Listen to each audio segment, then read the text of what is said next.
On va pouvoir y aller. Donc, on va accueillir les élèves de classe. C'est des élèves de quelle classe? 6e, 5e, 4e? Alors, ce sont des élèves de 3e, donc elles sont 3 filles, mais à l'origine, donc il y avait encore un garçon avec, et lui, il est, en fait, il est cas contact, donc il ne peut pas être. Oui, c'est la saison. Donc, on va accueillir 3 élèves de 3e du collège Kiefer de Beach, en Lorraine, qui vont nous parler de codage et décodage, pour commencer. Merci. Regarde la caméra, c'est parti. Bonjour, nous sommes des élèves de 3e du collège Jean-Jacques Kiefer et nous allons vous présenter notre sujet maths engine qui parle de codage et décodage. Nous avons Alice, qui est l'émettrice, et elle va envoyer un message à Bob, et elle commence par lui écrire un message. Ensuite, Alice va essayer d'envoyer un message. Comme elle ne veut pas que le professeur reçoive son message entre ses mains, et au cas où ça devait arriver, elle va coder ce message. Alice réfléchit et se souvient de plusieurs méthodes de codage qu'elle a déjà apprises. Elle décide donc de coder un message et de l'envoyer à Bob, mais le problème c'est qu'elle ne sait pas quelle méthode choisir. Méthode 1, la méthode de substitution. Cette méthode s'appuie sur les fréquences d'apparition des lettres. Par exemple, dans les lettres françaises et espagnoles, les lettres E et A apparaissent très souvent. En anglais, ce sont les lettres E et T. Et en allemand, les lettres E et N sont les plus présentes. La fréquence d'apparition en pourcentage. C'est le nombre d'apparitions de la lettre divisé par le nombre de lettres dans le texte fois 100. Plus la lettre apparaît dans le texte et plus la fréquence d'apparition est grande. Exemples fondamentaux. Si le texte ne contient pas la lettre Y, la fréquence d'apparition de la lettre Y est 0%. Si le texte ne comporte que la lettre A, la fréquence d'apparition de la lettre A est 100%. Comme les fréquences d'apparition dépendent des textes choisis, on va examiner un grand nombre de textes et rassembler les résultats obtenus. On s'apercevra ainsi qu'au fil de nos études, la fréquence obtenue par comptage, donc de façon expérimentale, se stabiliseront peu à peu autour de certaines valeurs que nous appellerons les fréquences théoriques ou probabilités d'apparition. Donc nous avons choisi quelques textes et nous avons compté les lettres avec différentes couleurs. Nous avons compté le nombre de lettres A, de B, etc. Nous avons regroupé tous nos résultats de comptage dans le tableau ci-dessous. Puis nous avons calculé à nouveau les fréquences pour chaque lettre. Au-dessus, ce sont les lettres de l'alphabet. La ligne du milieu, ce sont le nombre d'apparitions de chaque lettre. Et en bas, c'est la fréquence d'apparition des lettres en pourcentage. Le nombre total de lettres dans ce texte en français est de 4245.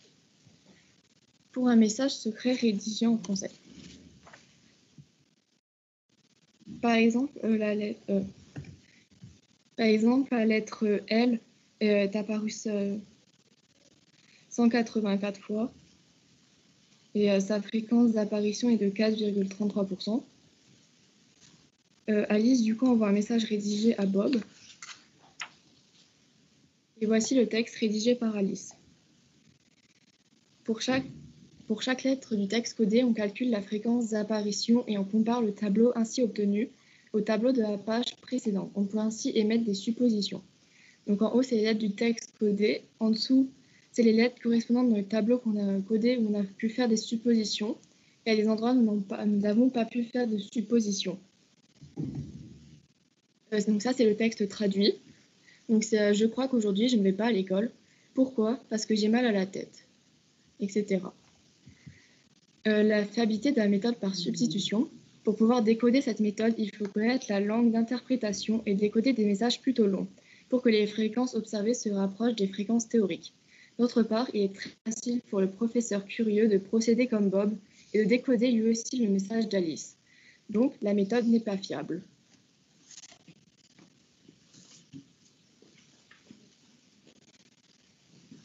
Donc en 2, on a la méthode César. Donc c'est une méthode, il y a Jules César qui parle latin, grec et romain. Donc pour la méthode César, il y a Alice qui dit à Bob qui va lui envoyer donc un message avec la méthode par décalage additif. Et il y a Bob qui veut lui expliquer, il y a Alice qui veut expliquer la méthode à Bob. Donc, Alice, elle choisit une clé secrète. Elle choisit la clé secrète. En fait, une clé est un nombre, par exemple 6. Donc, on associe à chaque lettre son rang dans l'alphabet. B est et à la deuxième place de l'alphabet, on ajoute ce rang à la clé. Donc 2 plus 6, ça fait 8. Et on associe à cette somme la lettre correspondante dans l'alphabet. Donc la 8e place correspond à la lettre H. Donc en conclusion, avec la clé de 6, on code la lettre B en la remplaçant par la lettre H. Donc par abus de notation, ça nous donne B égale 2. Donc 2 plus 6 qui est la clé, ça nous donne 8. Et donc 8, c'est H qui est à la 8e place dans l'alphabet. Donc que devient F avec une clé secrète de 5? Donc à chaque lettre, on associe son rang dans l'alphabet. Donc F qui est la 5e, donc F qui est la 6e lettre. On fait 6 plus 5 qui nous donne 11. Donc ça sera K, vu que K c'est à la 11e place dans l'alphabet. Donc voilà. Comment procède-t-on pour la lettre Z avec une clé secrète de 3? Donc Z, c'est la dernière lettre de l'alphabet. Donc on fait plus 3. Et le problème, c'est à quelle lettre de l'alphabet correspond le rang 29. Donc on réécrit en fait l'alphabet et on continue comme ça. Donc le 29, ce sera C. Avec la clé secrète de 3, du coup on a C. Que devient la lettre K avec une clé secrète de 120? On est ramené au problème suivant. À quelle lettre correspond le rang 131? Donc comme l'alphabet est composé de 26 lettres, chaque fois que l'on ajoute 26, on effectue un tour complet et on retourne sur la même lettre. Pour répondre à la question, on va donc chercher combien de fois il y a 26 dans 31. Donc après de nombreux essais, nous avons dégagé une méthode. Donc on pose la division euclidienne de 131 par 26. Ça nous fait 5 fois 26 plus 1. 5 fois 26, c'est le nombre de tours complets dans l'alphabet. Et plus 1, c'est la place de la lettre après avoir effectué les 5 tours complets. Donc ainsi, la 131e lettre correspond finalement à la première lettre. Comme la première lettre est A, donc K est codé en A avec une clé secrète de 120. Donc le codage d'un texte avec la clé plus 16.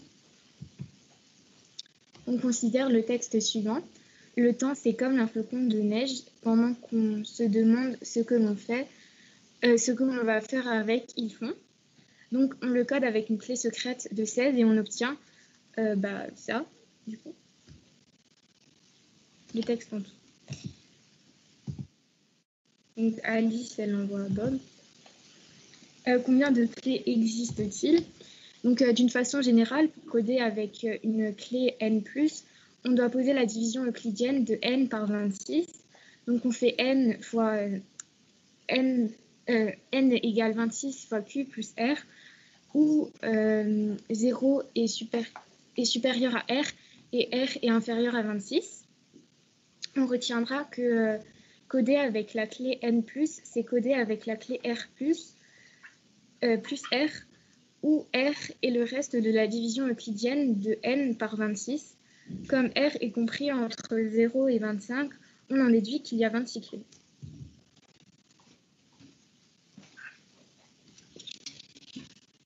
Comment décoder un message? D'après la question précédente, on peut se ramener à une clé plus R comprise entre 0 et 25. Il suffit donc de dresser le tableau qui a une clé donnée comprise entre 0 et 25, associe le codage à toutes les lettres de l'alphabet. Comme Bob a oublié la clé, on décide de tester toutes les clés possibles. On s'aperçoit alors que la clé plus 8 fonctionne. Le texte décodé raconte l'histoire du prince mot tordu. La méthode ne peut être fiable puisqu'il n'y a que 26 clés. En effet, si on teste toutes les clés, on arrivera forcément à tomber sur la bonne et ainsi à décoder le message.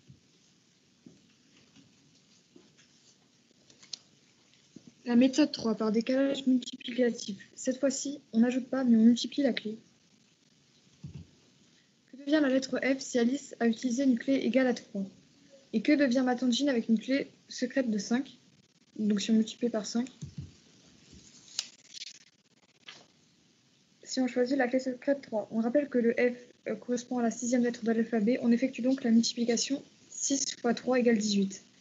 Comme la 18e lettre de l'alphabet correspond à la lettre R, on en déduit avec une clé secrète de 3. La lettre F devient R. Par abus de notation, on écrira désormais clé secrète 3, donc F égale 6, et 6 fois 3, 18, donc 18 est égal à R. Donc avec une clé secrète de 3, on peut constater que la lettre F devient R. Si on veut coder le mot matangine avec une clé secrète de 5, on fait les calculs suivants. Et en multipliant chaque lettre par 5, et matangine deviendra le mot en bleu. Pour coder la lettre R avec une clé de 44 678. R est la 18e lettre de l'alphabet. Deux méthodes sont dégagées. Première méthode, on multiplie 18 fois la clé 44 678, puis on effectue la division euclidienne du résultat par 26. Le reste indique le rang de la lettre dans l'alphabet. Deuxième méthode, on effectue la division euclidienne de la clé 44 678 par 26. On multiplie le reste de la division par 18, le rang de la lettre R, et on effectue à nouveau une division euclidienne par 26. Le reste indique le rang de la lettre dans l'alphabet. Alice a codé un nouveau message pour Bob et nous allons le décoder.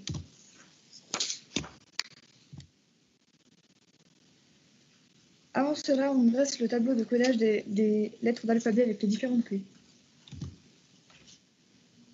Comme pour la méthode additive, on peut se ramener aux 26 clés comprises entre 0 et 25.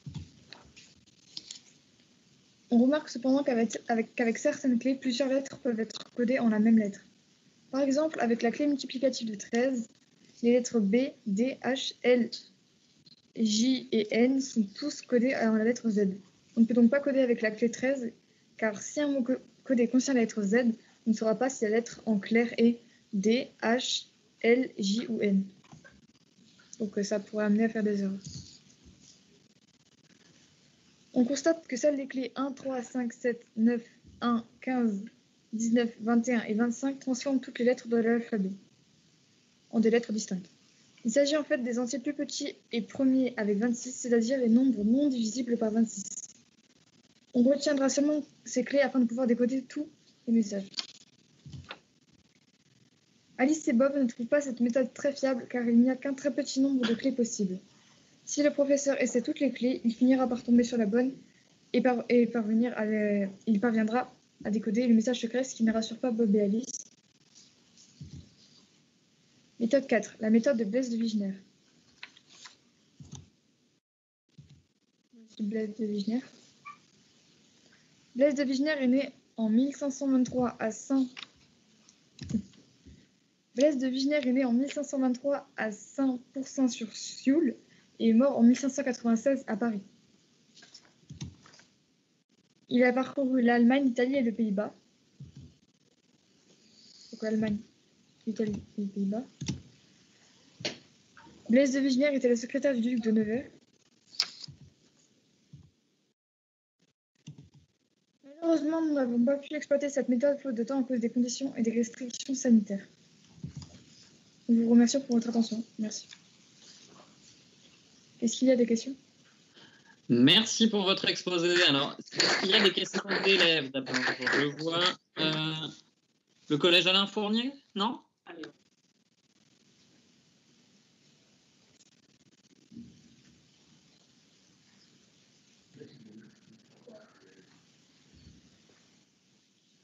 Vous avez une question?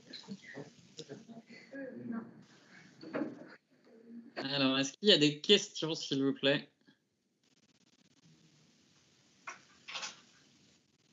Alors, lycée Carnot, vous avez la parole.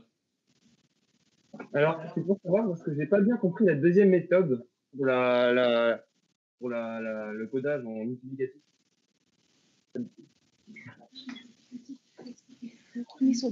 Il y a deux méthodes.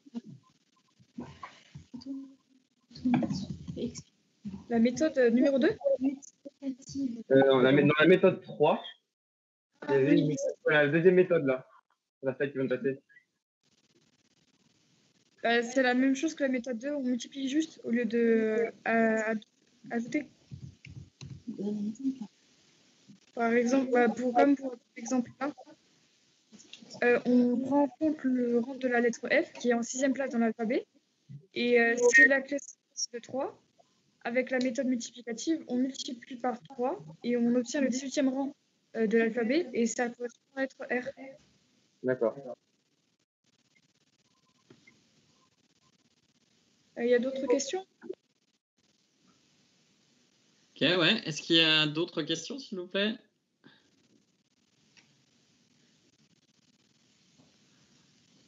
Oui, le collège Saint-Exupéry d'Épinal. Oui, j'ai une question. Donc là, en fait, ils vont montrer des méthodes et au final, ils concluent que c'est pas hyper efficace. Est-ce que vous avez des méthodes efficaces pour coder un message?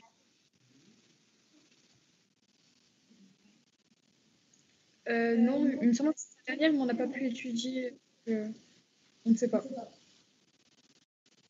Ok, merci. Peut-être une... Est-ce qu'il y a encore des questions dans le public?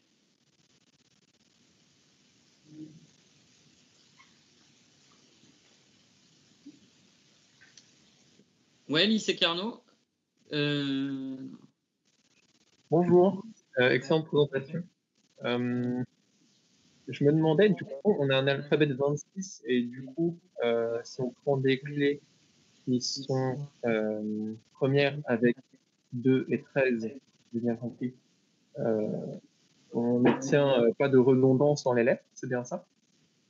Mais du coup, est-ce que c'est vrai, quelle que soit la taille de l'alphabet, parce qu'il y a toujours cette règle qu'il faut éviter de prendre une clé qui a un multiple commun avec la taille de l'alphabet?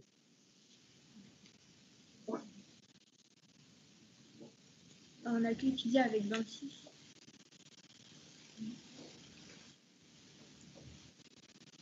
On a pu étudier avec 26. Du coup, on ne sait pas. D'accord.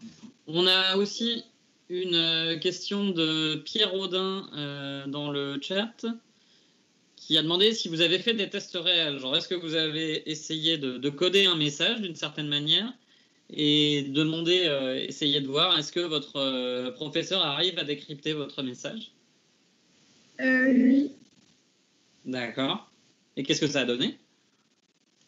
Il avait réussi. D'accord. On arrive à presque 11h20. Je vous remercie encore pour... alors, à moins qu'il y ait une autre question dans le chat. Non, c'est bon. Je vous remercie encore pour votre présentation. Ou alors, est-ce qu'on prend une dernière question du lycée Carnot? Vous levez encore la main, le lycée Carnot? Oui. Une dernière question du lycée Carnot. On vous écoute.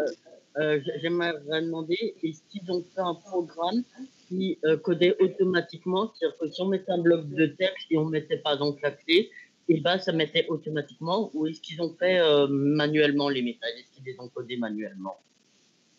Non, seulement manuellement. D'accord. Ok. Bon, on va s'arrêter là pour les questions. En tout cas, encore merci et applaudissements. Alors, je ne sais pas si on peut applaudir sur Teams.